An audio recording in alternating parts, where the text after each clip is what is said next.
ఆదిమ అపోస్తలుల ఆజ్ఞ పొంది తండ్రి అయిన దేవుని ప్రభువైన యేసుక్రీస్తు వారి ద్వారా ఆరాధించుకునే గొప్ప తరుణానికి మనం చేసి ఉన్నాం కనుక మనము దేవుని యొక్క వాక్యాన్ని ధ్యానం చేసుకుందాము. మరొకసారి ఇటు అవకాశం కలిగించిన తండ్రి అయిన దేవునికి కృతజ్ఞతాస్తుతులు తెలియపరుచుకుంటూ మరొకసారి చేరువచ్చిన మీ అందరికీ యేసుక్రీస్తు నామమున శుభాభివందనండి. ఈరోజు మన పాఠ్యాంశం నుంచి ఒక విషయాన్ని మనం నేర్చుకున్న గ్రంథం నుంచి హెబ్రీయులకు రాయబడిన పత్రిక 11వ అధ్యాయము 6వ వచనం చదువుకొని దేవుని యొక్క వాక్యాన్ని మనం ధ్యానం చేసుకుందాము.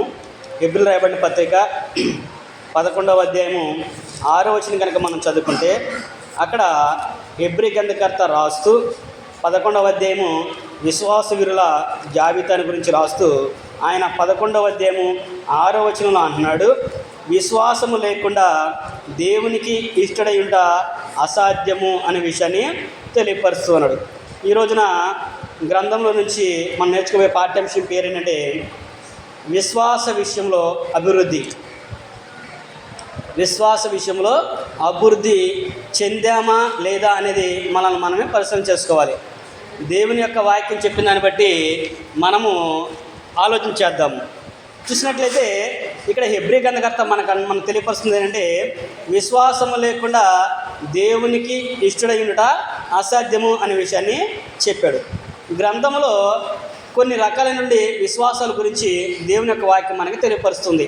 అందులో మొదటిగా మనం చూసినట్లయితే ప్రభువైన యేసుక్రీస్తు వారు కొండ మీద ప్రసంగం చేస్తూ అల్ప విశ్వాసులారా అని చెప్పి అన్నాడు. ఏమన్నాడు? అల్ప విశ్వాసులారా అనే విషయాన్ని చెప్పాడు. ఎందుకన్నాడు అల్ప విశ్వాసులారా అని? వారి గురించి మనం ఆలోచించినట్లయితే వాళ్ళు ఎంత మటుకి ఏమి తిందాము, ఏమి త్రాగుదాము, ఏమి ధరించుకుందామనే ఆలోచనతోనే వాళ్ళు ఉన్నారు. అందుకనే యేసుక్రీస్తు ప్రభువు అన్నాడు అల్ప విశ్వాసులారా అనే విషయాన్ని చెప్పాడు. రెండో విషయం మనం ఆలోచించినట్లయితే బలహీనమైన విశ్వాసం గలవారు విశ్వాసులు అయ్యారు, కానీ వారి విశ్వాస విషయంలో వారు ఎలా ఉన్నారంటే బలహీనులుగా ఉన్నారు. ఎలాగా అని మనం చూసినట్టయితే అపోస్తలుడైన పౌలు గారు రోమీయులకు రాయబడిన పత్రిక 14వ అధ్యాయము 1వ వచనం కనుక మనం చదువుకుంటే అక్కడ పౌలు గారు అంటాడు, విశ్వాస విషయంలో బలహీనులైన వారిని చేర్చుకొనుడి అనే విషయం చెప్తాడు. అంటే బలహీనమైన విశ్వాసం గురించి తెలియపరుస్తున్నాడు.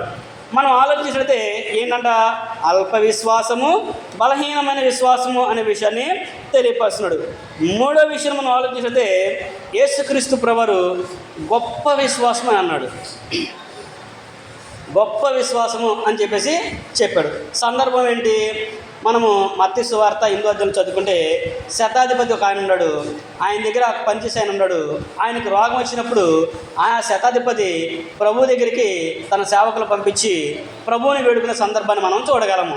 అయ్యా, నేను కూడా అధికారంలో లోబడిన వాడనే, నా చేతి కింద కూడా కొంతమంది మనుషులు ఉన్నారు కనుక నువ్వు మాట మాత్రం సెలవిస్తే చాలు నా దాసుడు స్వస్థపరచబడతాడు అనే విషయాన్ని ఆ యొక్క శతాధిపతి ఎరిగి ఆయన్ని ప్రభు దగ్గర పంపించినప్పుడు ప్రభు వారు ఆయన గురించి చెప్తాడు, ఇంత గొప్ప విశ్వాసము ఇశ్రాయేలులో నేను చూడలేదు అనే విషయాన్ని చెప్పాడు. నాలుగోది మనం ఆలోచించినట్లయితే పరిపూర్ణమైన విశ్వాసము. ఏంటిది? నాలుగోది పరిపూర్ణమైన విశ్వాసము. అది ఎక్కడ మనం చూడగలమంటే అపోస్తలుడు యాకోబు గారు యాకోబు రాసిన పత్రిక 2వ అధ్యాయము 22వ వచనం కనుక మనం చదువుకుంటే అబ్రహాము తన క్రియల వలన నీతిమంతుని పరిపూర్ణంగా విశ్వాసం కలవడని పేరు పొందారు కదా అనే విషయాన్ని చెబుతాడు. అంటే 4 సందర్భాలను మనం ఆలోచన చేసాము. విశ్వాసంలో 4 సందర్భాలు ఉన్నాయి. 4 విషయాలు మనం చూసాము.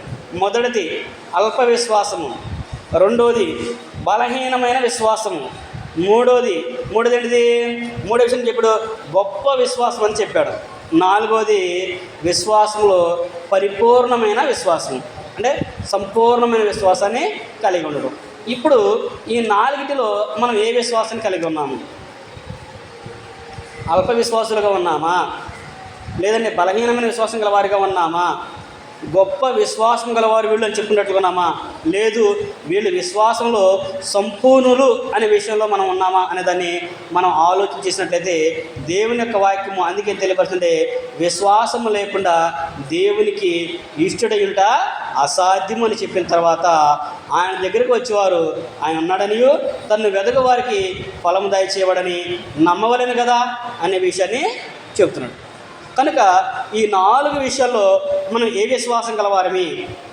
భౌతిక సంబంధంగా మత్తయి సువార్తలో కొండ మీద ప్రసంగం చెప్పినట్టు ప్రభువారు చెప్పినట్లుగా ఏమి తిందాము, ఏమి త్రాగుదాము, ఏమి ధరించుకుందామని ఈ జీవన వ్యాపార సంబంధమైన ఈ లోక సంబంధ విషయాల్లోనే మనం ఆలోచించుకుంటూ విశ్వాసం కలిగి ఉన్నామా? దేవుని నమ్ముకుంటే చాలు, మంచి ఉద్యోగం వచ్చింది, చక్క పెళ్ళి అయింది, మంచి పిల్లలు ఉంటారు, కుటుంబం బాగుంటుంది, ఆరోగ్యం బాగుంటుంది, ఆర్థిక పరిస్థితి బాగుంటుంది అని ఆలోచన కలిగి ఉన్నావా? లేదు, దేవుని నమ్ముకుంటే ఎన్ని శ్రమలైనా, ఎన్ని కష్టాలైనా, ఇబ్బంది అయినా సరే పరిపూర్ణ విశ్వాసం కలిగి ఉండాలని ఆలోచన కలిగి ఉన్నావా అనేది నీకు నీవే ఆలోచన చేసుకోవాలి. ఈ లోక సంబంధమైన వాటి మీద నువ్వు మనసు ఉంచావనుకో, నీవు అల్ప విశ్వాసం కలిగిన వాడువు అనేది తెలియపరుస్తుంది. అందుకనే దేవుని యొక్క వాక్యం ఏం తెలుస్తుంటే, మనము సంపూర్ణమైన విశ్వాసం కలిగి ఉండాలి అంటే కొన్ని లక్షణాలు మనం కలిగి ఉండాలి. ఎందుకనే అక్కడ ఆయన చెబుతున్నాడు, మనము విశ్వాస విషయంలో అభివృద్ధి చెందాలంటే ఏం చేయాలంటే మొదటిగా నిర్మలమైన వాక్యాన్ని మనము అపేక్షించాలి. పేతురు రాసినటువంటి మొదటి పత్రిక కనుక మనం చదువుకుంటే, పేతురు రాసినటువంటి మొదటి పత్రికలో మనం చూసినట్లయితే పేతురు గారు ఆ యొక్క విషయాన్ని మనకి జ్ఞాపకం చేస్తున్నాడు. పేతురు రాసినటువంటి మొదటి పత్రిక 1వ అధ్యాయం కనుక మనం చదువుకున్నట్లయితే, పేతురు రాసిన మొదటి పత్రిక 1వ అధ్యాయము 2-3 వచనాలు, రెండవ అధ్యాయము 2-3 వచనాలు. పేతురు రాసిన మొదటి పత్రిక 2వ అధ్యాయము 2-3 వచనం కనుక మనం చదువుకున్నట్లయితే, సమస్తమైన దుష్టత్వమును, సమస్తమైన కపటమును, వేషధరణను, అసూయను, సమస్తమైన దోషణమాటలను మాని క్రొత్తగా జన్మించిన శిశువును పోలిన వారే నిర్మలమైన వాక్యమును పాల వలన రక్షణ విషయంలో ఎదుగు నిమిత్తము ఆ పాలను అపేక్షించుడి. అంటే ఒక వ్యక్తి విశ్వాస విషయంలో అభివృద్ధి చెందాలి అంటే అతను ఏం ఆలోచించాలంటే నిర్మలమైన వాక్యాన్ని, నిర్మలమైన పాల వంటి వాక్యాన్ని.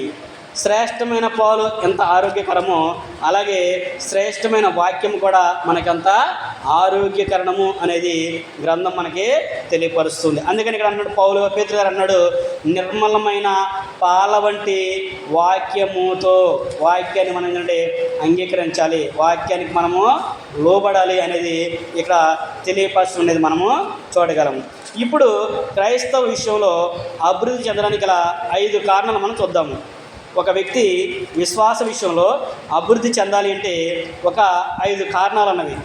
వాటిని అనుసరిస్తే, వాటిని బట్టి మనం చదువుకుంటే, అవి విన్న తర్వాత మనం విశ్వాస విషయంలో ఎక్కడున్నామో, ఎలాగున్నామో, ఏ పరిస్థితిలో ఉన్నామో అనేది మనకి అర్థమవుతుంది. కనుక అందు గురించి మనం ఆలోచించితే, ఒక వ్యక్తి విశ్వాస విషయంలో అభివృద్ధి చెందాడు అని తెలియపరచబడి మొట్టమొదటి ఆలోచన, మొట్టమొదటి మెట్టు ఏంటంటే ప్రార్థన. ఒక క్రైస్తవుడు విశ్వాస విషయంలో అభివృద్ధి చెందాడు, ఇతను విశ్వాసం కలిగిన వాడు అని తెలియపరచది మొట్టమొదటి మెట్టు ఏంటంటే ప్రార్థన. ఎప్పుడైతే మనం ప్రార్థిస్తామో అప్పుడు మన పరిస్థితుల్ని మారిపోతాయి. స్థితిని మారిస్తే ప్రార్థన పరిస్థితులను మారుస్తుంది. ఏం జరిగింది? స్థితిని మారిస్తే ప్రార్థన పరిస్థితుల్ని మారుస్తుంది. దావీదు గారు కీర్తనలు రాసి కీర్తనలో పాడేవాడు. అందుకనే ఆయన స్థుతి ఏం చేసిందంటే ఆయన స్థితిని మార్చేసింది. అలాగే మనం ప్రార్థన చేసామనుకోండి, ప్రార్థన ఏం చేస్తుంటే పరిస్థితుల్ని మారుస్తుంది, నీకు అనుకూలంగా చేస్తుంది. ఏలియా గారు ప్రార్థన చేశాడు. ఏలియా గారి ప్రార్థన ఏంటంటే ఆయన యొక్క పరిస్థితులనే మార్చివేసింది. కనుక ఒక క్రైస్తవుడు విశ్వాస విషయంలో అభివృద్ధి చెందాడు అనడానికి మొట్టమొదటి మెట్టే ప్రార్థన. ఆ ప్రార్థన విషయంలోనే మన పరిస్థితి అంతా కూడా, మన జీవితం అంతా కూడా బయటపడుతుంది. అందుకనే అపోస్తలుడైన పౌలు గారు తిమోతికి రాసినటువంటి మొదటి పత్రిక 2వ అధ్యాయము 1వ వచనం నుంచి మనం చదువుకున్నట్లయితే, అక్కడ పౌలు గారు తిమోతికి రాస్తూ ఏమని జ్ఞాపకం చేశాడు అనేది మనం ఆలోచించినట్లయితే, తిమోతికి రాసినటువంటి మొదటి పత్రిక 2వ అధ్యాయము 1వ వచనం నుంచి మనం చదువుకున్నట్లయితే అక్కడ అన్నాడు, మనము సంపూర్ణ భక్తియు మాన్యతయు కలిగి నెమ్మదిగాను సుఖముగాను బ్రతుకు నిమిత్తము అన్నిటికంటే ముఖ్యముగా మనుషులందరి కొరకును, రాజుల కొరకును, అధికారులందరి కొరకును విజ్ఞాపనములను, ప్రార్థనలను, యాచనలను, కృతజ్ఞతాస్తుతులను చేయమని హెచ్చరించుచున్నాను. ఇది మంచిదియు మన రక్షకుడు దేవుని దృష్టికి అనుకూలమునై ఉన్నది. ఏంటంట, ప్రార్థన చేయటం అనేది మంచిది అంటున్నాడు. రెండోదిగా దేవునికి ఇష్టమైనది, ఏ దిశలో, మన విషయంలో ఆయనకి అనుకూలమై ఉన్నది అంటున్నాడు. ఒక క్రైస్తవుడిగా, ఒక విశ్వాసిగా నీవెప్పుడైతే దేవునికి ప్రార్థన చేస్తావో అప్పుడు ఆయన కూడా ఏం చేస్తాడంటే అది మంచిదని చెప్పన్నాడు. ఆయనకు కూడా అనుకూలమై ఉన్నదంట. మన రక్షకుడు దేవుని దృష్టికి అనుకూలమై ఉన్నది అనే విషయాన్ని జ్ఞాపకం చేస్తాడు. అందుకని మొట్టమొదటిగా ఒక వ్యక్తి, ఒక క్రైస్తవుడు, విశ్వాసి తన విశ్వాస విషయంలో అభివృద్ధి చెందాడు అని తెలియపరచబడే మొట్టమొదటి మెట్టేంటంటే ప్రార్థన. ఆ ప్రార్థన ఎలా చేయాలన్నాడంటే మనందరికీ తెలుసు. ఎలాగ ప్రార్థన చేయాలి? తండ్రి అయిన దేవునికి చేయాలి, యేసుక్రీస్తు ప్రభువారి ద్వారా తెలియజేయాలి. ప్రార్థన అంతా కూడా తండ్రికి చేసిన తర్వాత యేసుక్రీస్తు నామమున అడుగుచున్నాం తండ్రి అని చెప్పేసి ఆయనకు అప్పగించాలి. నువ్వు తండ్రి అనే ప్రార్థన ప్రారంభించి యేసునామం ప్రార్థన చేసి మళ్ళీ యేసునామం ముగించావు అనుకో, దానివల్ల నీకు ప్రయోజనం ఏమి కూడా ఉండదు. అందుకనే ప్రార్థన చేసేటప్పుడు జాగ్రత్త అనేది మనము గ్రహించాలి. అందుకనే ప్రార్థన అనేది మొదటి మెట్టుగా దేవుడు మనకి ఇచ్చాడు. ప్రార్థన మన పరిస్థితులను మారుస్తుంది కనుక ప్రార్థన చేసేటప్పుడు తండ్రి అయిన దేవునికి చేయాలి, యేసుక్రీస్తు ద్వారా మనం దాన్ని అప్పగించాలి అనే విషయాన్ని ఆయన తెలియపరుచున్నది. ఎవరి కొరకు ప్రార్థన చేయాలంటే మనుషులందరి కొరకు మనము ప్రార్థన చేయాలి. ఇరుగు పొరుగు వారి నిమిత్తము ప్రార్థన చేయాలి, శత్రువుల కొరకు ప్రార్థన చేయాలి, అధికారుల కొరకు ప్రార్థన చేయాలి. చివరిగా మన కుటుంబం కొరకు, మన కుటుంబ సభ్యుల కొరకు మనం ప్రార్థన చేసినట్లయితే దేవుడు మన ప్రార్థన ఆలకిస్తాడు అనే విషయాన్ని ఇక్కడ ఆయన మనకి తెలియపరుస్తున్నాడు. కనుక మొదటి మెట్టు ఏంటి అంటే విశ్వాస విషయంలో అభివృద్ధి చెందాలంటే మొదటి మెట్టు ప్రార్థన అనేది మనము చూసాము. రెండో విషయాన్ని మనం చూసినట్లయితే ఆ ప్రార్థన రెండో విషయం కనుక మనం ఆలోచించినట్లయితే ఏం చేయాలంటే మనుషులందరి కొరకు ప్రార్థన చేయమని చెప్పన్నాడు. రెండోది ప్రతి విషయంలో కూడా దేవునికి కృతజ్ఞతాస్తుతులు తెలియపరచాలి.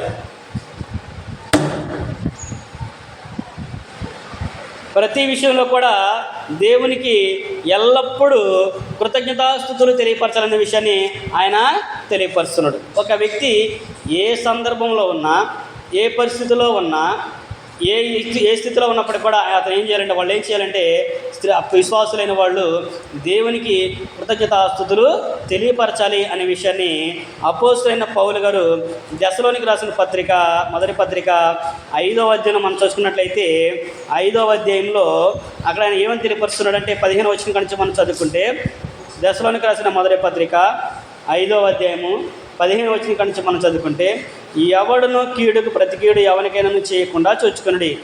మీరు ఒకని ఎడల ఒకడు మనుషులందరి ఎడలను ఎల్లప్పుడూ మేలైన దాన్ని అనుసరించి నడుచుకోండి. ఎల్లప్పుడూ సంతోషంగా ఉండుడి. ఎడతెగక ప్రార్థన చేయుడి. ఏం చేయాలంట? ఎడతెగక మనము ప్రార్థన చేయాలి. ఎడతెగక లేకుండా ఒక వ్యక్తి, ఒక క్రైస్తవుడు, ఒక విశ్వాసి, దేవుని కుమారుడు, దేవుని కుమార్తె ఏంటంటే ప్రార్థన అనేది చేయాలి.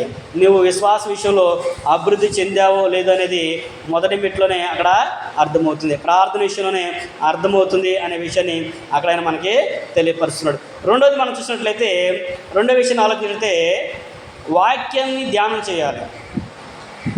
ఒక వ్యక్తి, ఒక విశ్వాసి దేవుని విషయంలో, విశ్వాస విషయంలో అభివృద్ధి చెందాడో లేదో అనే విషయాన్ని తెలియపరిచేటువంటి రెండో మెట్టు ఏంటంటే, రెండో విషయం ఏంటంటే దేవుని యొక్క వాక్యమును ధ్యానం చేయాలి, చదవాలి, వినాలి, గ్రహించాలి. దేవుని యొక్క వాక్యాన్ని శ్రద్ధగా వినాలి, శ్రద్ధగా చదవాలి, చక్కగా దాన్ని గ్రహించాలి అనే విషయాన్ని చెప్తున్నాడు. ఎప్పుడైతే దేవుని యొక్క వాక్యమును నువ్వు శ్రద్ధగా విని శ్రద్ధగా ఆలకించి గ్రహిస్తావో అది నీ జీవితాన్నే మారుస్తుంది, నీ జీవితాన్నే మారుస్తుంది. వాక్యం ఎప్పుడైతే మన హృదయంలో ఉంటుందో మనము ఏ తప్పు చేయడానికి మనకు అవకాశం అనేది ఉండదు. దేవుని యొక్క వాక్యం మన హృదయంలో ఉన్నప్పుడు అపవాదికి మనం స్థానం అని, మన హృదయంలో స్థానం అనేది ఉండదు. కనుక రెండవది ఏంటంటే వాక్య ధ్యానం అనేది చాలా ప్రాముఖ్యమైనది. అందుకనే నువ్వు ఏం చేయాలి అని అన్నాడంటే నీకు నీవే జాగ్రత్త పడము అనే విషయాన్ని చెప్తున్నాడు. వాక్యం వినే విషయంలో కానీ, చదివే విషయంలో కానీ, గ్రహించే విషయంలో కానీ, చెప్పే విషయంలోతో సహా నువ్వేంటంటే నీకు నీవే జాగ్రత్త పడు.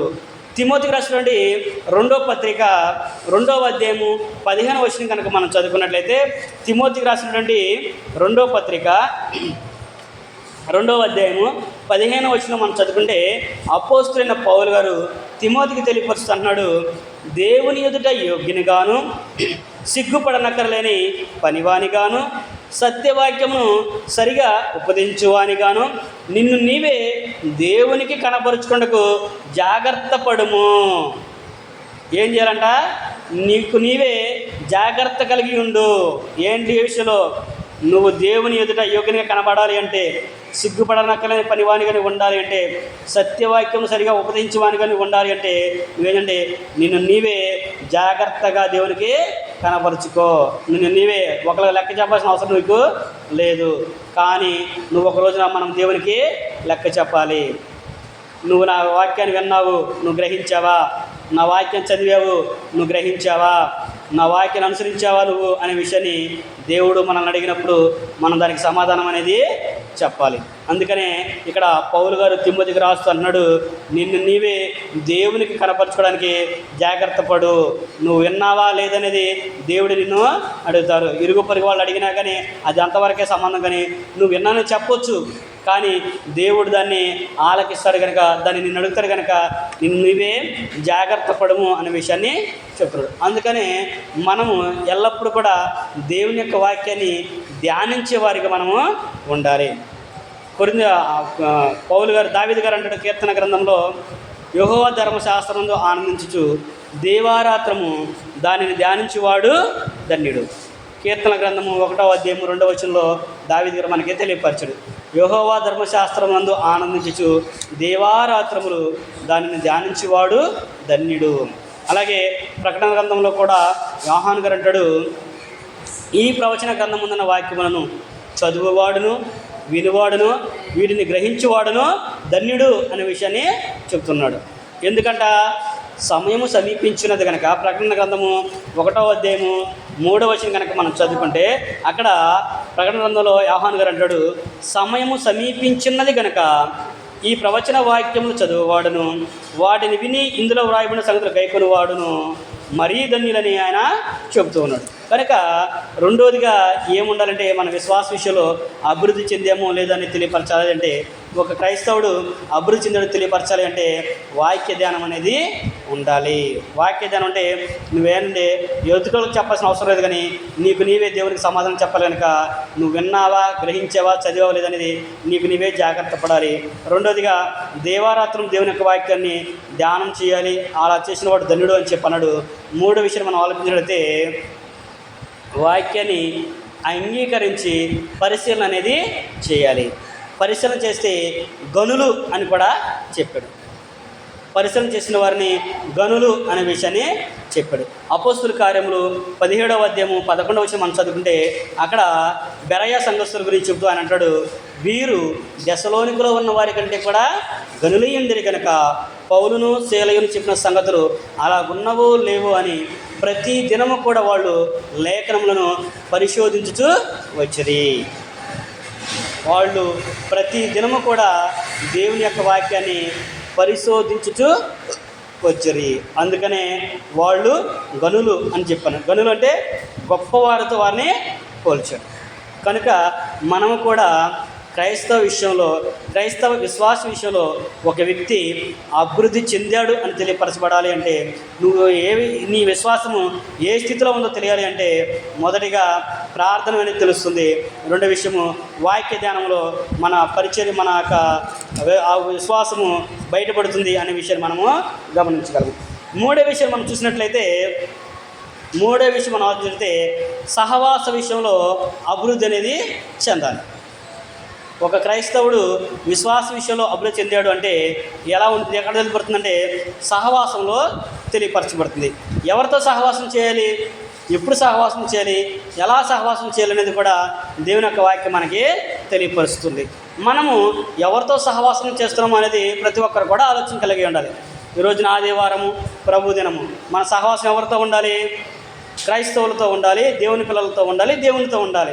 కానీ ఈ రోజున ఆదివారం కనుక విశ్రాంతి పబ్లిక్ సెలవు హాలిడే కనుక ప్రతి ఒక్కరు కూడా పిల్లలు కానీ పెద్దోళ్ళు కానీ ఏం చేస్తారు, వారిని వెకేషన్ పెట్టుకుంటూ ఉంటారు. సినిమాలకి, పార్కులకి, లేదా బంధువులు ఎందుకో, లేదా ఏదో ఒక పని పెట్టుకుని వాళ్ళు ఈ హాలిడేని వాళ్ళు ఎంజాయ్ చేస్తూ ఉంటారు. కానీ నువ్వు క్రైస్తవుడిగా, ఒక దేవుని కుమారుడిగా, దేవుని కుమార్తెగా, ఒక విశ్వాసిగా నువ్వు ఉన్నప్పుడు, నీ విశ్వాస విషయంలో నువ్వు ఏ స్థితిలోనో తెలియపరచబడినప్పుడు నీవు సహవాసం అనేది తెలియపరచబడుతుంది. ఆదివారం కనుక పొద్దున్నే ఆరాధన ముగించేసుకొని మాకు పని ఉందని చెప్పేసి కన్నుల కాడ ముగించేసుకుని వెళ్ళిపోయామనుకోండి, ఆ సహవాసం ఎవరితో చేస్తున్నావో తెలియపడుతుంది. ఆదివారం ఆరాధనకు వచ్చి సహవాసం చేసి మరలా మధ్య నుంచి నువ్వు వెళ్ళిపోయి నీ ఫ్రెండ్స్తో కలిపి షికార్లు, సినిమాలు వేరే చేసానుకో, నీ సహవాసం అక్కడ తెలియదు. ఇప్పుడు ఎవరితో సహవాసం చేస్తున్నట్టు? అందుకని అపోస్తలుడైన పౌలు గారు అంటాడు, కొరింథీయులకు రాయబడిన మొదటి పత్రిక 15వ అధ్యాయము 33వ వచనం కనుక మనం చదువుకుంటే అక్కడ పౌలు గారు అంటాడు, మోసపోకుడి. ఏనంట? మోసపోకుడి, దుష్ట సాంగత్యము మంచి నడవడిని చెరుపుతుంది. ఏం చేస్తుందంట? దుష్ట సాంగత్యము మంచి నడవడని చెరుపుతుంది. నువ్వు క్రైస్తవుడివి, నువ్వు విశ్వాసివి, దేవుని కుమారుడివి, దేవుని కుమార్తె కనుక నీ సహవాసం ఉంటే దేవునితో ఉండాలి, పరిశుద్ధులతో ఉండాలి. నీకు ఉపయోగపడే సహవాసం చేయాలి, కానీ నిన్ను పాడు చేసే సహవాసాన్ని మనం ఎన్నడూ కూడా ఎంచుకోకూడదు. అందుకని పౌలుడు మోసపోకండి, దుష్ట సాంగత్యము మంచి నడవడికని చెరుపుతుంది. నువ్వు మంచివాడివే, కానీ నీ స్నేహితులు అలాంటి వారు నీకు బట్టి తెలుస్తుంది. అందుకనే లోకస్తులు చాలామంది అంటూ ఉంటారు, వాళ్ళు పిల్లల్ని అడిగినప్పుడు మీ ఫ్రెండ్స్ ఎవరిని అడిగితే మీ ఫ్రెండ్స్ని బట్టి నువ్వు ఎలాంటి వాడువో చెప్పేస్తారు. నీ ఫ్రెండ్స్ని బట్టి నువ్వు ఎలాంటి వాళ్ళు ఒక ఆలోచనకు వచ్చేస్తారు. ఉదాహరణకి పెళ్లి సంబంధాలకు వస్తూ ఉంటారు. పెళ్లి సంబంధాలకు వెళ్ళినప్పుడు ఒక అబ్బాయి గురించి తెలియపరచాలంటే తండ్రిని అడిగితే చెబుతాడా, మా అబ్బాయి చాలా మంచోడు, చాలా బుద్ధిమంతుడు అంటారు. తల్లి గురించి అడిగితే అసలు మా అబ్బాయి అంత మంచోడు ఎవరు కూడా లేరు అని చెప్పి అంటారు. అది అన్నదమ్ములు అడిగినా కానీ, అక్కజనులు అడిగినా చెప్తారు, బంధువులు అడిగినా అది చెప్తారు. కానీ ఆ వ్యక్తి యొక్క అసలు రూపం బయటపడాలంటే ఎవరిని అడగాలి? స్నేహితులను అడిగితే తెలుస్తుంది. స్నేహితులను అడిగితే తెలుస్తుంది. అప్పుడు నీ స్నేహితులు ఎలాంటి వారో తెలిస్తే అప్పుడు నువ్వు ఎలాంటి వాడువో తెలుస్తుంది. నీ స్నేహితులు మంచివాళ్ళు అనుకోండి, నువ్వు ఎలాంటి వాడైనా కానీ నిన్ను మంచివాళ్ళ కిందే లెక్కేస్తారు.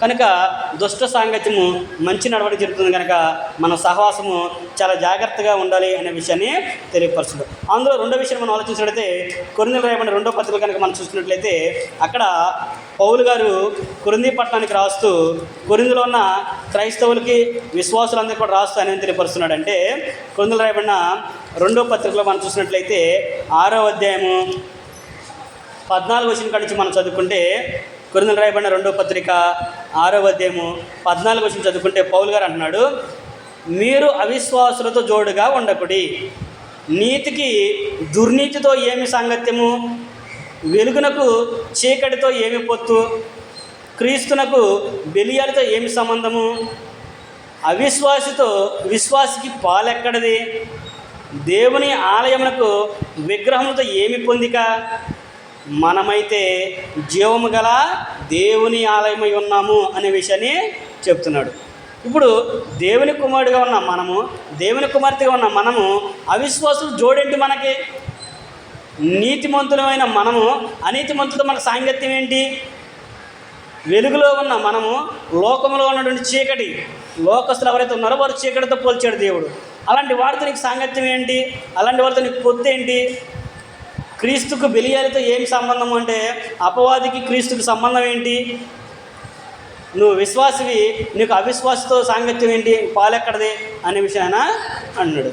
మీరు దేవుని ఆలయం ఉన్నారు కదా, మీకెందుకు ఇవన్నీ అనే విషయాన్ని అక్కడ పౌలు గారు చాలా చక్కగా మనకు తెలియపరిచినట్లుగా మనము చూడగలము. అందుకని పౌలు గారు కొరింథీ పట్టణస్థులు చెప్పినట్లుగా మన సహవాసము ఎలాగుండాలి, ఎవరితో ఉండాలో, ఎప్పుడు చేయాలో, ఎలా చేయాలో అనే విషయాన్ని కూడా అక్కడ మనకి తెలియపరుస్తుందంటే ఈ లోకలతో సహవాసం చేయొద్దంటారా?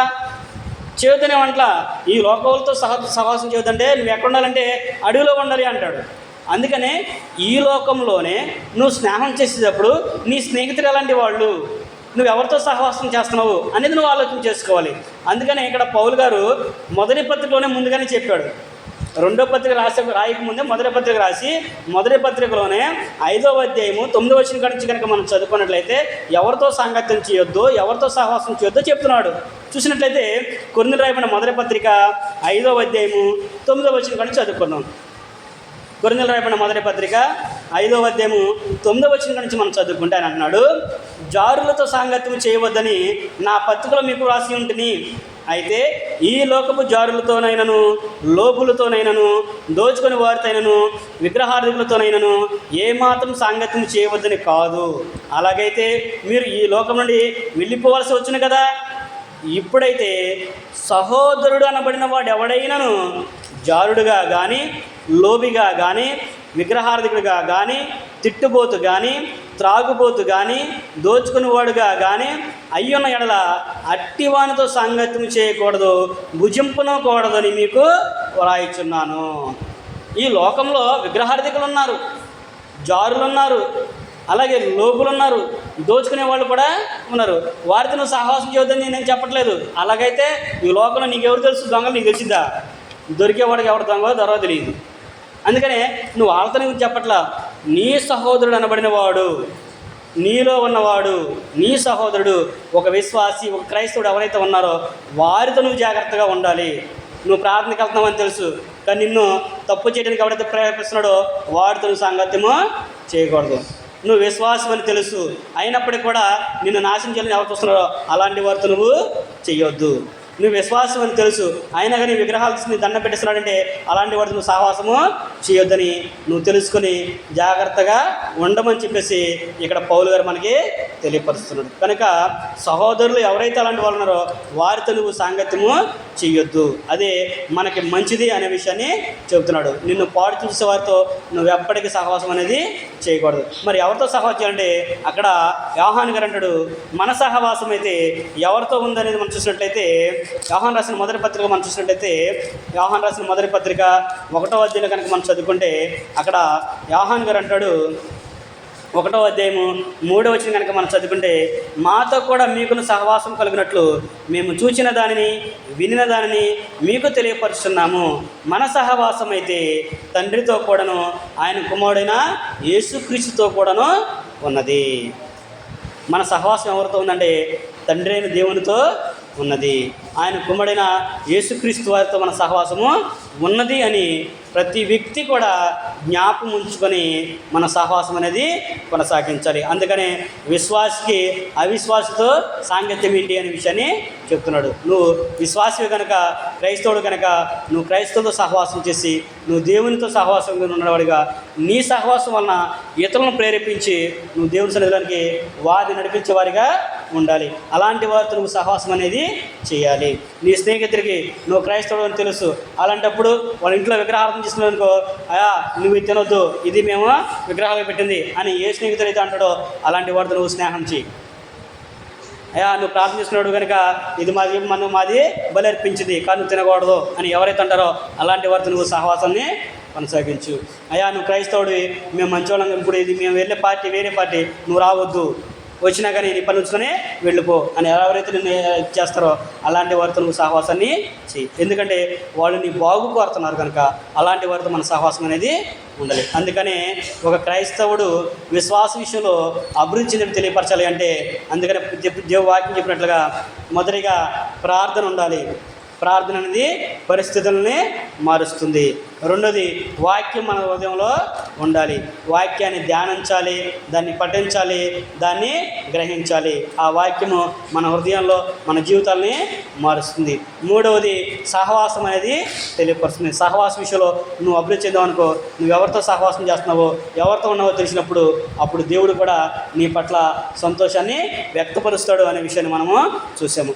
నాలుగవది మనం చూసినట్లయితే క్రైస్తవుడు విశ్వాస విషయంలో అభివృద్ధి చెందని తెలియబడుతుంటే పరిచర్య విషయంలో కూడా ఒక వ్యక్తి తన యొక్క స్వభావాన్ని, తన యొక్క వ్యక్తిత్వాన్ని తెలియపరచబడుతుంది.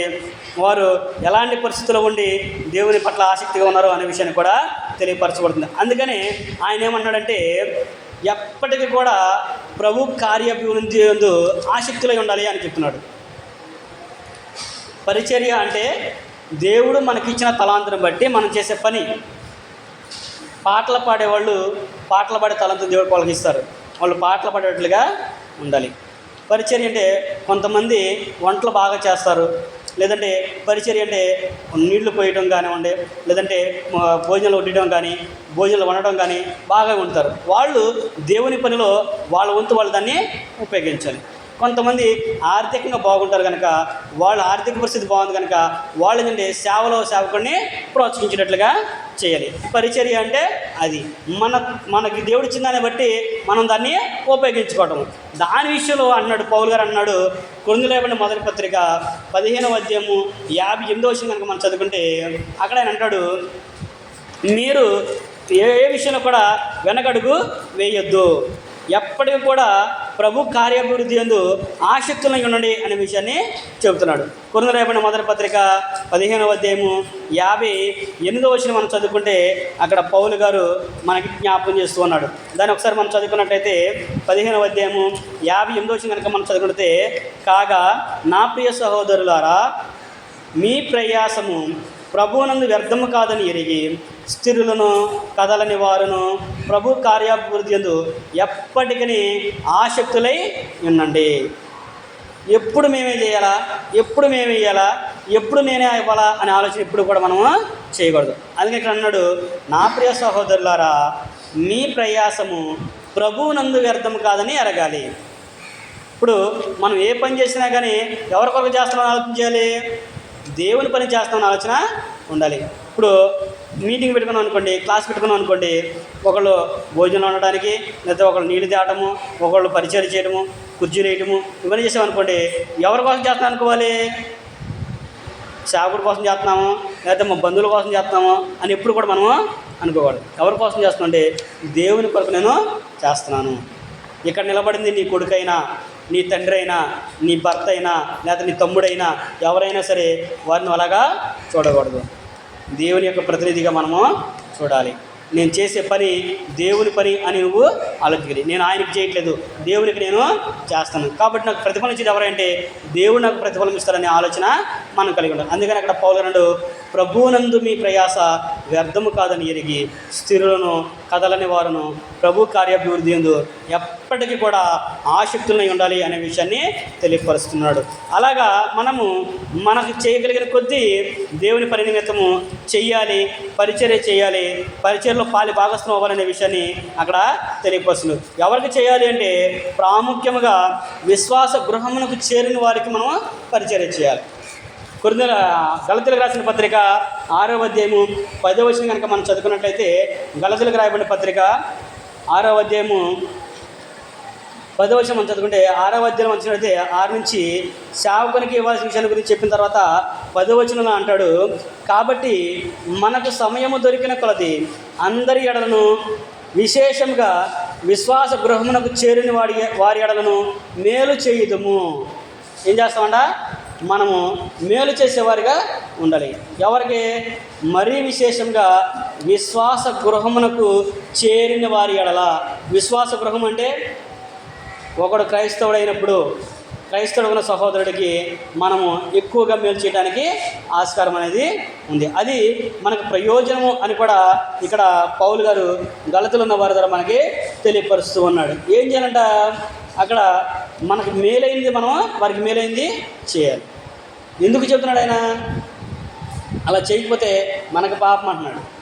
మేలైనది చేయనెరుగు అలా చేయకపోతే పాపం కలుగుతుంది అనే విషయాన్ని చెబుతున్నాడు. కనుక మనము పరిచర్య చేసే విషయంలో ఎక్కువగా ముందు ఉండాలి. ప్రభు కార్యప్రతినిధులు ఎప్పటికి కూడా ఆసక్తులయ్యి ఉండాలి.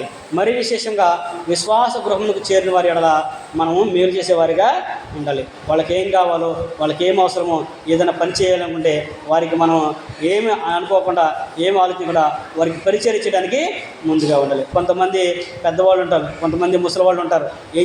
అయ్యా అంత దూరం మేము నడవలేము కాబట్టి నన్ను ఎక్కించుకెళ్ళే ఆరాధనకి అని చెప్పి చదువుతూ ఉంటారు. అలాంటి వారిని మనం తీసుకొచ్చేవారిగా పరిచయం చేసేవారిగా ఉండాలి. అయ్యా నేను ఇబ్బందిగా ఉంది, నాకు కొద్దిగా కొన్ని ఇంటికాడ దించినప్పుడు వారిని దింపేటట్లుగా ఉండాలి. అంటే పరిచర్య అంటే దేవుని పని నిమిత్తం నువ్వు ఏది చేసినా కానీ పరిచర్య అవుతుంది. ప్రభు పేట ఎవరైనా చేర్చుకుని గిన్నెడు చల్లినిచ్చినా కానీ వారు దాని ప్రతిఫలాన్ని పోగొట్టుకోరు. మరి క్రైస్తవులుగా విశ్వాసం ఉన్న మనమైతే మనం పోగొట్టుకుంటామా? ప్రభు పేడ చేర్చుకున్న వారు ఎవరైతే ఉన్నారో వాళ్ళు విశ్వాసులు కానీ అవిశ్వాసులైనప్పుడు కూడా వాళ్ళు దాని ప్రతిఫలం పొందుకుంటారు. అంటే మరి క్రైస్తవమైన మనము, విశ్వాస గ్రహం చేరిన మనం చేస్తే ఇంకా అత్యధికంగా మనం వీళ్ళని పొందుకున్నాం. ఇది మన బాధ్యత కూడా అనేది ప్రతి ఒక్కరు కూడా జ్ఞాపకం చేసుకోవాలి అనే విషయాన్ని ఇక్కడ పౌలు గారు గలతీయులకు ఉన్న వారి ద్వారా మనకు తెలియపరచడం అనేది చూడగలము. కనుక మనము సహకరించే వారిగా మనము ఉండాలి. పరిచర్య విషయంలో సహోదరులకి సహకరించేటట్టుగా మనం ఉన్నట్లయితే ఆ సహకారుల పేర్లు జీవగ్రంథంలో రాయబడతాయండి. ఆ సహవాసుల పేర్లు జీవగ్రంథంలో రాయబడతాయి. మేము సేవకుని సహాయం చేస్తే మాకేంటి లాభము, సేవ చేస్తేనే కదా, దేవుడికి చేస్తేనే కదా మాకు ప్రయోజనం అని ఎవరైతే అనుకుంటారో వారందరి గురించి కూడా ఎక్కడ చెప్తున్నారంటే, నువ్వు ఆరాధనకు వచ్చే ముందు చర్చి మొత్తం అంటే మనం కూడుకునే స్థలం ఏదైతే ఉందో దాన్ని శుభ్రం చేసి కుర్చీలు వేసి దీన్ని సిద్ధం చేస్తావో అది పరిచర్య. అది పరిచర్య. సేవకుడికి భోజనం పెట్టడము పరిచర్య. సహోదరులను ప్రేమించి వారికి ఆతిథ్యం ఇవ్వడం కూడా పరిచర్య. ఇలాగా ఈ పరిచర్య చేసే వాళ్ళకి ఇచ్చిన అవకాశాన్ని బట్టి వాళ్ళు ఏదైతే పరిచర్య చేస్తున్నారో వాళ్ళు దేవుని పనిలో సహకారులుగా ఉంటున్నారో, దేవుని సేవ విషయంలో కానివ్వండి, సహోదరుడు కానివ్వండి, వారు సహకారులుగా ఉంటున్నారో వారి పేర్లు జీవగ్రంథంలో వ్రాయబడి ఉన్నవి అనే విషయాన్ని అపోస్తలుడైన పౌలు గారు ఫిలిప్పీయులకు రాసిన పత్రిక మనకి తెలియపరుస్తూ ఉన్నాడు.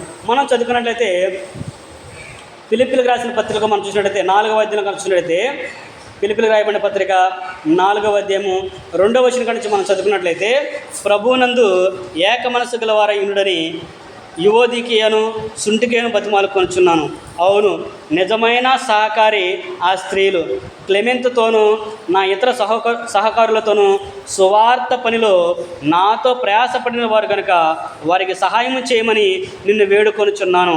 ఆ సహకారుల పేర్లు జీవగ్రంథమందు వ్రాయబడి ఉన్నవి అనే విషయాన్ని చెప్తున్నాడు.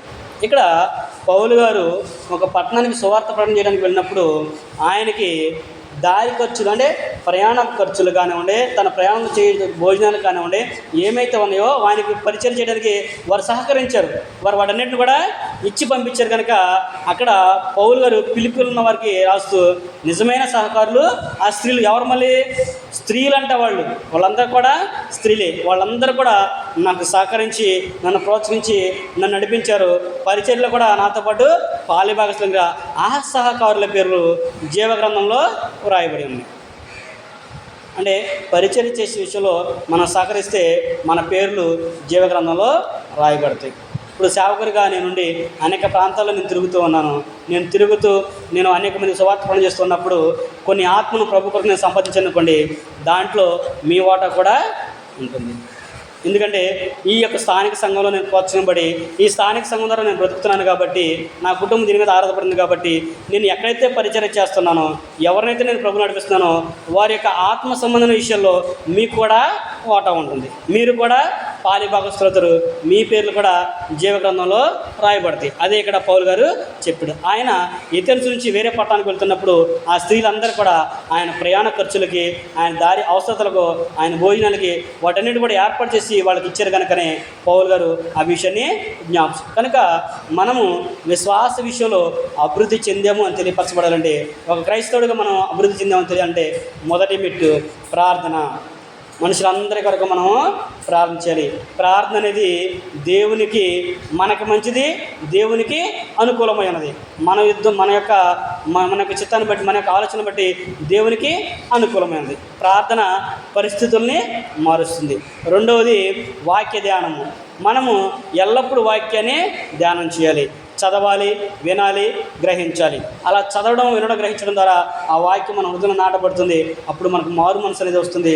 వాక్యానుసరమైన జీవితాన్ని మనం జీవిస్తానికి ప్రయోజనకరంగా ఉంటుంది. మూడోదిగా గనులుగా మనము పిలువబడతాం. దేవుడు మనల్ని గనులుగా ఎంచుతాడు. ఎందుకంటే వాక్యాన్ని గ్రహించి అందులో ఉన్న తప్పును మనం తెలుసుకుంటాం కాబట్టి అది మనం గనులుగా ఎంచుతాడు. మూడవదిగా సహవాసము. నువ్వు చేసే సహవాసం విషయాన్ని బట్టి నువ్వు ఏ స్థితిలో ఉన్నావో నీ విశ్వాసం ఏంటో అనేది తెలియపడుతుంది. కనుక మన సహవాసం అయితే తండ్రితోనూ ఆయన కుమారుడైన యేసుక్రీస్తు ప్రభువుతో ఉందని తెలిసి పరిశుద్ధులతో, క్రైస్తవులతో మన సహవాసాన్ని కొనసాగించేవారిగా ఉండాలి. నాలుగవదిగా పరిచర్య. మనం చేసే పని ఏదైతే ఉందో, ప్రభు నిమిత్తం మనం ఏ పని అయితే చేస్తున్నామో, ప్రభు పనికి మనం ఏదైతే సహకరిస్తామో ఆ మన పేర్లు జీవగ్రంథమందు రాయబడి ఉంటే గుర్తెరిగి ప్రభు పని కొరకు నా వంతు నేను ఇస్తున్నాను, ప్రభు పని నిమిత్తము మేము ఇస్తున్నాము అనే ఆలోచన ఎప్పుడైతే కలిగింది, ఇది ప్రభు కొరకు అనే ఆలోచన కలిగి నువ్వు ఇస్తావో అప్పుడు దేవుడు కూడా నువ్వు ఇచ్చిన దానికి రెట్టింపు దేవుని నీకు అనుగ్రహిస్తాడు.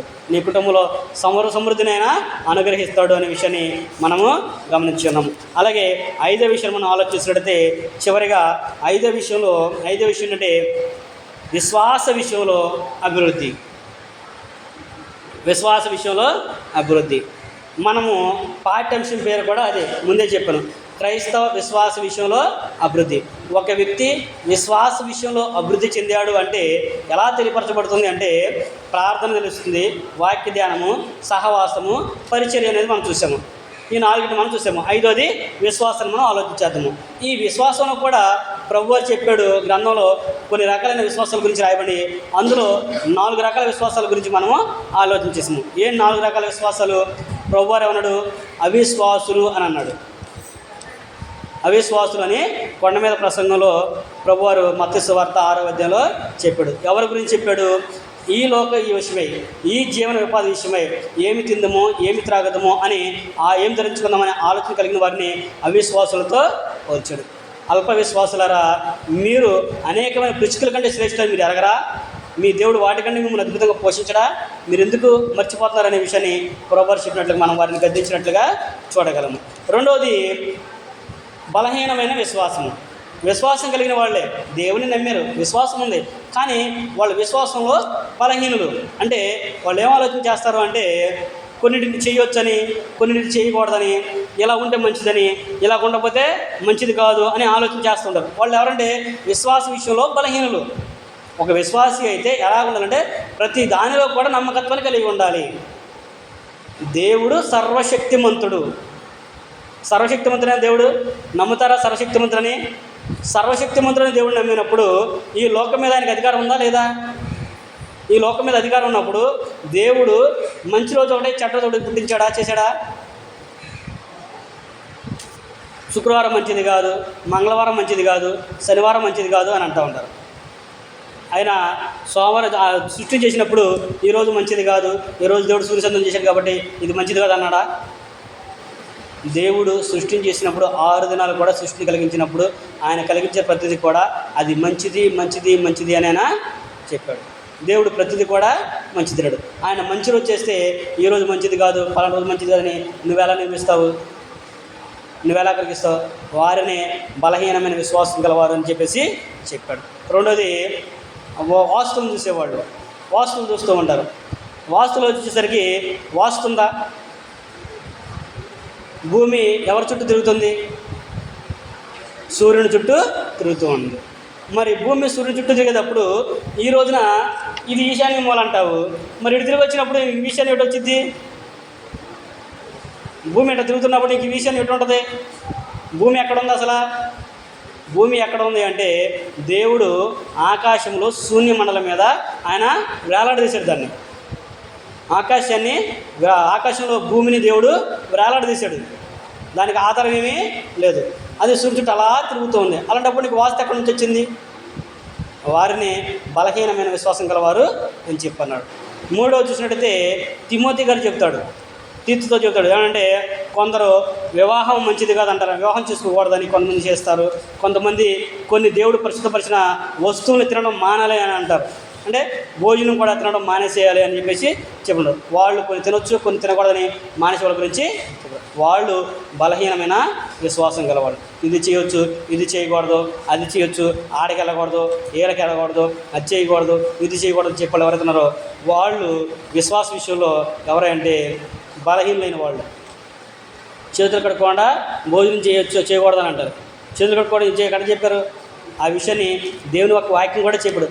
ప్రభువారే చెప్పాడు, మీరు చేతులు కడకుండా భోజనం చేయమంటారు కదా, మీరు మనుషులు కల్పించిన పద్ధతులను ఆలోచన చేస్తున్నారు కానీ మీరు దైవోపదేశాలు మీరు అనుసరించట్లేదు అని చెప్పేసి దేవుడు ప్రభువారు మత్తయి సువార్త 15వ అధ్యాయం ముందుగానే చెప్పారు. కనుక అల్ప విశ్వాసులు ఎవరంటే వీటిని నమ్మేవాళ్ళు. 3వది మనం చూసినట్లయితే గొప్ప విశ్వాసం గలవారు. ఎవరు వీళ్ళు? దేవుడు గొప్పవాడు, ఆయన సన్నిధికి వెళ్ళడానికి కూడా మనకు అవకాశం లేదు, ఆయనే అధికారి అని చెప్పేసి వాళ్ళు కలిగి ఉన్నారు. ప్రభువారే మెచ్చుకున్నాడు ఆయన్ని, శతాధిపతిని. ఇశ్రాయేల్లో ఇంత గొప్ప విశ్వాసం నేను కనుగొనలేదు అని చెప్పాను. మరి ఈ 3 విషయాలను కలిగి ఉంటావా, లేదు సంపూర్ణమైన విశ్వాసము కలిగి ఉంటావా అనేది నీకు నువ్వే ఆలోచించు. సంపూర్ణ విశ్వాసం అంటే అబ్రహాము దేవుణ్ణి నమ్మాడు, అది అతనికి నీతిగా ఎంచబడింది.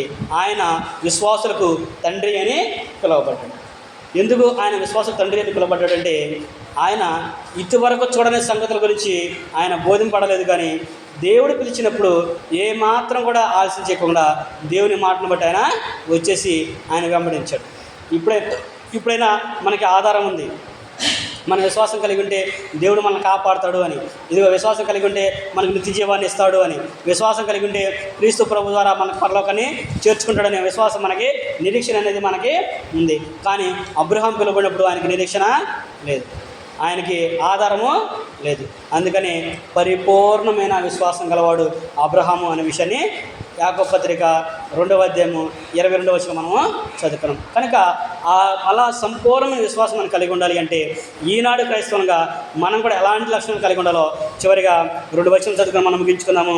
మనము సంపూర్ణమైన విశ్వాసం కలిగి ఉండాలి అంటే మొట్టమొదటిగా మనం ఏం చేయాలి అంటే దేవుడిచ్చే సర్వాంగ కవచాన్ని మనము ధరించుకోవాలి. ఏం చేయాలంట? దేవుడిచ్చు సర్వాంగ కవచాన్ని మనము ధరించుకోవాలి.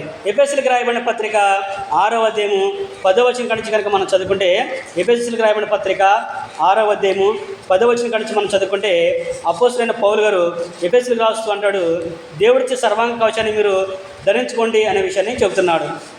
10వ వచనం నుంచి 18 వచనం వరకు మీరు చదువుకోండి. ఇక్కడ మనం చూసినట్లయితే, తుదకు ప్రభు యొక్క మహాశక్తిని బట్టి ఆయన యందు బలవంతులై ఉండుడి, మీరు అపవాది తంత్రం ఎదిరించుటకు శక్తిమంతులకున్నట్లు దేవుడిచ్చు సర్వాంగ కవచమును ధరించుకున్నాడు. అంటే కొన్ని లక్షణాలు చెప్పాడు. ఒక వ్యక్తి బాణాన్ని ఆర్పడానికి, అపవాదిక బాణాలను ఆర్పడానికి వాక్యం ఉండాలి. అలాగే నడుమునకు సత్యమును దట్టుకట్టుకోవాలని, పాదముకు సమాధాన సువార్త తొడుగుకోవాలని, విశ్వాసం డాలు పట్టుకోవాలని, స్థిరస్థానం ధరించుకోవాలనే విషయాన్ని అక్కడ ఆయన చెప్పినాడు. ఇవన్నీ కూడా ఏంటంటే దేవుడిచ్చే సర్వాంగ కవచము. అవి వాక్యము ద్వారా మనము గ్రహించాలి. అవి మనం కనుక రక్షణ వస్త్రాలను నిర్ధరించుకున్నాం అనుకోండి, అపవాది మనల్ని ఏమి కూడా చేయలేడు. కనుక మనం ఏం చేయాలంటే దేవుడిచ్చే సర్వాంగ కవచాన్ని మనము ధరించుకొని దేవుడు కోరుకున్నట్లుగా మనం బ్రతకాలి అనేది అక్కడ ఆయన తెలియపరుస్తున్నాడు. రెండవదిగా దేవుని గురించి, దేవుని కుమారుని గురించి విషయంలో ఏకత్వాన్ని పొంది మనము ఉండాలి. మనం విశ్వాస విషయంలో కూడా ఏకత్వాన్ని కలిగి ఉండాలి అనే విషయాన్ని తెలియపరుస్తున్నాడు. ఎఫెసీయులకు రాసిన పత్రికలోనే 4వ అధ్యాయము 11, 12 వచనం కనుక మనం చదువుకుంటే, ఎఫెసీయులకు రాయబడిన పత్రిక 4వ అధ్యాయము 11, 12 వచనం కనుక మనం చదువుకుంటే అక్కడ పౌలు గారు ఎఫెసీయులకు తెలియపరుస్తున్నాడంటే, మనమందరము విశ్వాస విషయంలోనూ దేవుని కుమారుని గురించిన జ్ఞానం విషయంలోనూ ఏకత్వము పొంది, ఎలా ఉండాలంట? విశ్వాస విషయంలో ఏకత్వాన్ని కలిగి ఉండాలి. దేవుడు అక్కడే, ప్రభు అక్కడే, సంఘం ఒకటే, అలాగే మన విశ్వాసం కూడా ఒకటే. అలాగా మనము అన్నీ కూడా ఒకటే అనే విశ్వాసాన్ని మనము కలిగి ఉండాలి. ఎఫెసీ పత్రిక 4:4 చెప్పాడు కదా, మనందరికీ తండ్రి అయిన దేవుడు ఒకటే, ఆత్మ ఒకటే, శరీరం ఒకటే, ఆ పిలుపు విషయే నిరీక్షణ ఒకటే ఉండాలని చెప్పేసి ఆయన చెప్పాడు. కనుక మనము కూడా విశ్వాస విషయంలో అభివృద్ధి చెందాలంటే మనం ఏం చేయాలంటే, క్రైస్తవులకి నాటున్న మనం ఏంటంటే దేవుడిచ్చే సర్వాంగ కవచాన్ని ధరించుకోవాలి. రెండవదిగా దేవుని గురించి, ఆయనకున్న క్రీస్తు గురించి, సంఘముల గురించి మనం ఏకత్వాన్ని కలిగి ఉండాలి. ఏకత్వము ఉండాలి అనే విషయాన్ని అక్కడ మనము చూసాము. అలాగే మనం ఎప్పుడైతే వీటన్నిటిని కలిగి ఉంటామో అప్పుడు విశ్వాస విషయంలో మనము సోమరులం కాకుండా చేస్తుంది. ఏంటి? యాకోబు రాసిన పత్రికలో మనం చదువుకున్నట్లయితే ఈ లక్షణాలన్నీ కూడా మనం కలిగి ఉన్నట్లయితే అక్కడ ఏమనంటే, పేతురు రాసిన 2వ పత్రిక, పేతురు రాసినటువంటి 2వ పత్రిక మనం చూసినట్లయితే అప్పుడు ఆ యొక్క లక్షణాన్ని కూడా మనం కలిగి ఉంటే విశ్వాస విషయంలో మనల్ని సోమరులను కాకుండా చేస్తుంది అనే విషయాన్ని చెబుతుంది. పేతురు రాసిన 2వ పత్రిక 1వ అధ్యాయము 5వ వచనం నుంచి మనం చూసుకున్నట్లయితే, ఈ హేతువు చేతనే మీ మటుకు మీరు పూర్ణ జాగ్రత్త గలవారై మీ విశ్వాసమును సద్గుణమును, సద్గుణమును జ్ఞానమును, జ్ఞానమునందు ఆశ నిగ్రహమును, ఆశ నిగ్రహముందు సహనమును, సహనముందు భక్తిని, భక్తి అందు సహోదర ప్రేమను, సహోదర ప్రేమను దయను అమర్చుకుని ఇవి మీకు కలిగి విస్తరించిన యెడల ఇవి మన ప్రభు అయిన యేసుక్రీస్తుని గూర్చిన అనుభవజ్ఞానం విషయంలో మిమ్మును సోమరులైనను నిష్ఫలులైనను కాకుండా చేయును. ఎప్పుడైతే మనము మన విశ్వాసానికి సద్గుణాన్ని, మంచితనాన్ని, అంటే సద్గుణం అంటే మంచితనాన్ని, తర్వాత జ్ఞానము అంటే దేవుని యొక్క వాక్యాన్ని, వాక్యం తర్వాత ఆశ నిగ్రహం అంటే లోకాశను విసర్జించి సంతోషంతో సహనము కలిగి ఓర్పు కలిగి సహోదరులను ప్రేమిస్తూ అందరి పట్ల దయ చూపించేటప్పుడు మనం ఏం చేస్తుంటే మన విశ్వాసము మనల్ని సోమరులను కాకుండా చేస్తుంది అనే విషయాన్ని తెలియపరుస్తుంది. అందుకనే అప్పుడు మనం సంపూర్ణమైన విశ్వాసం గలవారమయ్యి ఉంటాము. కనుక మనం ఎల్లప్పుడూ కూడా దేవుని యందు భయభక్తులు కలిగి ఉండి విశ్వాస విషయంలో ఏకత్వం పొంది మన విశ్వాసంలో అభివృద్ధి చెందే వారికి ఉండాలనేది దేవుని యొక్క కోరిక. కనుక ఇప్పటి వరకు మనం ఏం చూసామంటే దేవుని యొక్క వాక్యం నుంచి క్రైస్తవ విశ్వాస విషయంలో అభివృద్ధి. ఒక క్రైస్తవుడు, ఒక విశ్వాసి అభివృద్ధి చెందాలి అంటే నిర్మలమైన వాక్యాన్ని అపేక్షించాలి. మొదటిగా ఏంటంటే ప్రార్థన ప్రాముఖ్యమైనది. ఎల్లప్పుడూ ప్రార్థించేవారిగా ఉండాలి. రెండవదిగా ఎల్లప్పుడూ వాక్యాన్ని ధ్యానం చేసేవారిగా ఉండాలి. మూడవది మంచివారితో మన సహవాసాన్ని చేయాలి. నాలుగవదిగా దేవుని పనిని నిర్లక్ష్య పెట్టకుండా భక్తితో, శ్రద్ధతో, ఆసక్తితో దేవుని పరిచర్యను కొనసాగించాలి. ఐదవది విశ్వాసాన్ని అభివృద్ధి పరుచుకోవాలి అంటే దేవుడిచ్చే సర్వాంగ కవచాన్ని ధరించుకొని ఉండాలి. అలాగే మనం క్రీస్తుని గురించి, దేవుని గురించి, సంఘం గురించి ఏకత్వం కలిగి ఉండాలి. ఒకే నమ్మకాన్ని, ఒకే విశ్వాసాన్ని మనము కలిగి ఉండాలి. మీ విశ్వాసం మీది, మా విశ్వాసం మాది అనడానికి ఎక్కడ అవకాశము లేదు. అందరికీ విశ్వాసం అనేది ఒకటే అనేది మనము కలిగి ఉండాలి. అలాగ మనం కలిగి ఉన్నప్పుడు విశ్వాసంలో మనము సోమరులం కాకుండా దేవుని యొక్క వాక్యం మనల్ని చేస్తుంది. లేదు, నేను దేవుని నమ్మాను కాబట్టి నా నమ్మకం నాది, మీ నమ్మకం మీది, మీ విశ్వాసం మీది, మా విశ్వాసం మాది అని మనం అనుకున్నాం అనుకోండి, అప్పుడు దేవుడు ఏమనంటే దెయ్యాలకి మీకు ఏమీ పొంతం లేదు, దెయ్యాలు మీరు సమానము అని నేనంట్లా. దేవుని యొక్క వాక్యమే చెప్తుంది. యాకోబు పత్రిక మనం చదువుకున్నట్లయితే 2వ అధ్యాయము 19వ వచనంలో అంటున్నాడు, యాకోబు గారు అంటున్నాడు 2వ అధ్యాయం 19వ వచనంలో, దేవుడు ఒక్కడే అని నీవు నమ్ముచున్నావు, అలాగ నమ్మడం మంచిది. అయితే అనండి అలాగ నమ్మించే మంచిది. అయితే నీతో పాటు దెయ్యాలు కూడా నమ్మి వణుకుచున్నాయి అంటాయి. దెయ్యాలు ఏం చేస్తున్నాయి అంటే వణికి నమ్ముచున్నాడు, వణుకుచున్నాడు అపవాది. దేవుణ్ణి నమ్మి వాడు వణుకుచున్నాడు. కానీ వాడు వణుకుతున్నాడు, కానీ ఒక క్రైస్తవుడిగా విశ్వాసం నువ్వు మటుకి వనకట్లేదు. దేవుని సన్నిధి రావడానికి వనకట్లేదు. దేవుని సన్నిధి అంటే భయం లేదు, దేవుడు అంటే భయం లేదు, దేవుడు అంటే భక్తి లేదు, ఆయన ఏం చేయలేడు అనే ఆలోచన నీకు ఉంది. కానీ ఇక్కడ యాకోబు గారు అంటాడు, దేవుడు ఒక్కడే నువ్వు నమ్ముతున్నావు, అలాగ మంచి నమ్మడం మంచిదే, కానీ దెయ్యాలు కూడా నమ్మి వణుకుచున్నాయి. వ్యర్థుడా, క్రియలు లేని విశ్వాసము మృతమైందని నువ్వు తెలుసుకొని కోరుచున్నావా అని అన్నాడు. అంటే విశ్వాసంతో పాటు మన క్రియలు అనేవి ఉండాలి. దేవుడు అక్కడే నువ్వు నమ్ముతున్నావా, అయితే మంచిది. నువ్వు దేవుడిని నమ్మినప్పుడు ఈ లోకంలో దేన్ని కూడా నువ్వు నమ్మకూడదు. నువ్వు దేవుడు ఒకడే నువ్వు నమ్మినప్పుడు ఈ లోకం ఉన్న వాటిలో దేని మీద నువ్వు మనసు పెట్టకూడదు. కానీ మనము దేవుని పక్కన పెట్టి దేవుడు చేయలేడు అని మనము కొన్ని పనులు చేస్తూ ఉంటాం.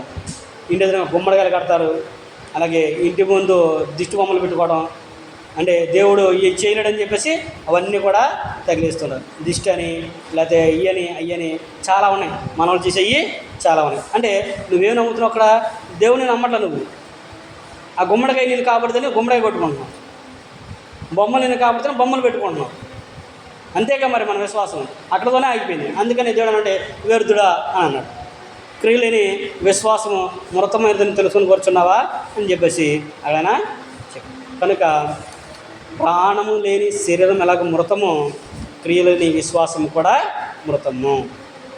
నువ్వు విశ్వాసమైనప్పుడు నీ విశ్వాసానికి క్రియలు ఉండాలి. నువ్వు దేవుని నమ్మినప్పుడు నేను దేవుని మీద ఆధారపడతాను, దేవుని నమ్మిననే ఆలోచన నువ్వు ఉండాలి. ప్రార్థన చేయాలి, వాక్యం ధ్యానించాలి, సహవాసంలో ఉండాలి, పరిచర్య చేయాలి. విశ్వాస విషయంలో నువ్వు దినదినం కూడా అభివృద్ధి చేసుకుంటూ ఉండాలి. దానికి తగినట్లుగా నీతిగా, యథార్థత, భక్తి, ప్రేమ, పరిశుద్ధత ఇవన్నీ కలిగి మనం దయ కలిగి ఇతరుల పట్ల ప్రేమ చూపించే వారిగా మనము ఉండాలి. నువ్వు అలా కలిగి లేవనుకో, నువ్వేం చేస్తున్నావు అంటే విశ్వాస విషయంలో అభివృద్ధి నువ్వు చెందలేదు. అందుకని యాకోబు అన్నాడు, ప్రాణము లేని శరీరం ఎలాగ మృతము అలాగే క్రియల్లోని విశ్వాసం కూడా మృతము. 2వ అధ్యాయము 28 వచనం అదే చెప్పాడు. పాఠానికి ముగింపు వచనం కూడా అది. కనుక మనము మృతులుగా కాకుండా విశ్వాసం కలిగి క్రియలు చేస్తూ దేవుని దృష్టిలో అలాగే లోకం దృష్టిలో గనులుగా మనం ఎంచబడాలి అంటే దేవుని యొక్క వాక్యాన్ని విశ్వాసంతో మనము అంగీకరించాలి. ఆ విశ్వాసానికి క్రియలను మనము ధరించుకొని దేవుడు కోరుకున్నట్లుగా మనం ఎదగాలనే విషయాన్ని ప్రేమతో మీకు తెలియపరుస్తూ నాకు నేను తెలియపరచుకుంటూ ఓపికతను మీ అందరికీ అనుగ్రహించుకుంటూ ఈ మాటలతో ముగిస్తున్నాను. మీ అందరికీ కూడా ప్రభునామమున అందరికీ ఉన్నారు.